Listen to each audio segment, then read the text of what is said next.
basique, simple, basique. Il y a d'un con là. Ah, messieurs, bonjour, j'espère que vous avez la pêche et que la vie vous traite bien. Aujourd'hui, nous allons conquérir le monde de la musique avec Orelsan. Ne le dis à personne. Je savais qu'il y avait un bug. Mes excuses, Orelsan ne montre jamais ça à personne. Alors, on va essayer de faire court, mais ça va être difficile parce que sur ces 6 épisodes de plus de 40 minutes, il y a tellement de choses à dire. Quelle richesse, quelle profusion! Il y a 3 générations de rap qui sont passées. Son parcours a été tellement victorieux qu'il est sorti du cadre du pur rap, il est arrivé dans la variété française, il est même rentré dans la pop culture, le Aurel. Ça, c'est très fort. À vrai dire, j'ai toujours été en décalage avec son succès parce que moi, ça m'est toujours arrivé du bouche à oreille. J'ai jamais suivi, j'ai jamais voulu m'acheter une place de concert ou même acheter un CD. Je connaissais bien sûr la polémique sur le son vulgaire qu'il a fait. Tout en suivant de loin, je ne savais pas que ça avait pris une telle ampleur. Et là où il m'a vraiment pété la gueule, c'est avec le son Suicide Social, que je me passe toujours de temps en temps, des années après, et qui résonne tellement bien à travers le temps. Je n'ai pas regardé son programme court sur Canal+. Par contre, le film, c'est une de ses bastos, j'avais vraiment kiffé, une sorte de dub et dumber du rap. Il l'a écrit, co-réalisé. C'était vraiment très fort. Et autobiographique, parce que le mec travaillait vraiment dans un hôtel. Donc il a réussi à nous raconter son histoire comme il le fallait. Toujours de manière humble, sans se la raconter, comme beaucoup de rappeurs malheureusement. Et tous les deux, on vient d'une même génération hip-hop. Donc on peut faire des liens. Quand je vois son appartement clairsemé d'immondices, avec plein de choses, des figurines, des posters, plein de liens avec la pop culture, ça me rappelle moi et mes potes. On était dans les apparts des uns et des autres. 3-4 heures du matin à écouter des sons, à refaire le monde, à faire des projets sur la comète qui ne sont jamais arrivés, d'autres qui ont abouti parce qu'on peut avoir quelques petites victoires. L'arrivée d'internet avec MySpace, moi j'étais plutôt sur Skyblog, c'est pas un truc terrible Skyblog, hein, et pas de grands souvenirs avec ça. Et je ne savais même pas qu'on s'était croisés parce qu'on a fait le même battle lui et moi. Moi en danse, lui en rap, le battle de Uncut de Booba en février 2006, je me rappelais tout le temps, c'était un bordel sans nom. Déjà, il y a quelque chose avec le public rap à Paris, c'est super agressif.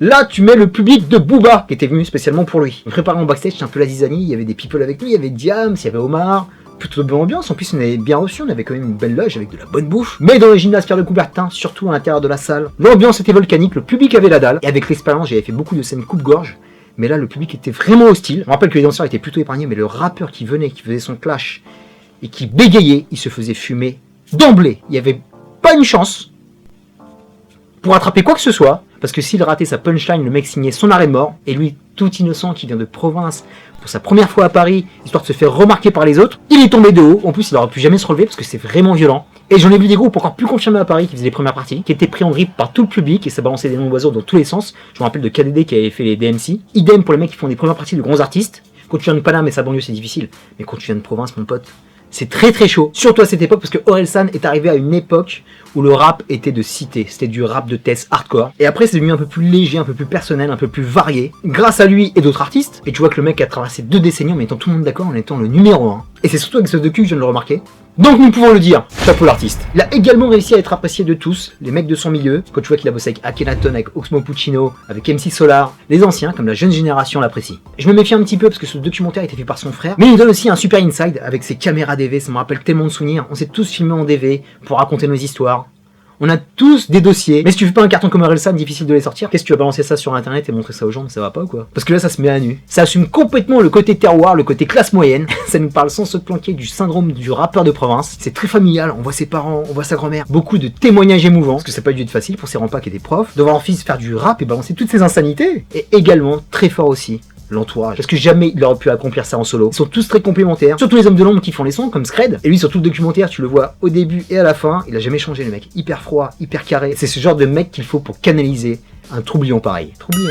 Si, Marie m'a parlé comme ça. Et c'est super inspirant parce que Orelsan, il cache pas mal de choses. Quand tu le voyais en mode schlag, là, avec ses potes, ou quand tu voyais bosser dans son hôtel, il a un petit côté je m'en foutiste. Mais le mec, depuis le début, il avait une vraie vision, une vraie détermination. Je pense qu'en validant bien sûr toutes ces étapes vers la renommée, il nous a montré qu'il était vraiment très professionnel. Et là où il avait quand même une certaine maturité dès le départ, c'est que de voir un jeune adulte aller bosser dans un hôtel de nuit, ça demande pas mal de courage et de maturité. Et ça fait la différence, parce qu'il y a tellement de mecs talentueux dans n'importe quel courant artistique, que ce soit hip-hop ou rock ou ce que tu veux, mais beaucoup n'ont pas d'expérience professionnelle. Et dès qu'ils arrivent devant une création de longue haleine, ou préparer son concert, préparer sa scène, ils en sont incapables. Parce que ce documentaire le montre, ça demande beaucoup de choses. Une préparation physique, ça te montre l'envers du décor, travailler avec des professionnels, des tourneurs, des producteurs, savoir parler aux médias, savoir se mouvoir sur scène, avoir une cohésion d'équipe, avoir une vraie hygiène de vie pour pouvoir enchaîner ses albums et tous ses concerts. Et nous, spectateurs, on voit toujours le produit fini. On sait pas ce qui se passe en coulisses. Et c'est pour ça qu'il y a tellement de rappeurs qui arrivent, qui te lâchent un bon morceau, qui lâchent un beau clip, et après ils ont disparu des radars. Parce que c'est bien de faire un one shot, mais le plus dur, c'est de perdurer. Et Orelsan a réussi. Parce qu'en plus de son talent et de sa passion pour la musique,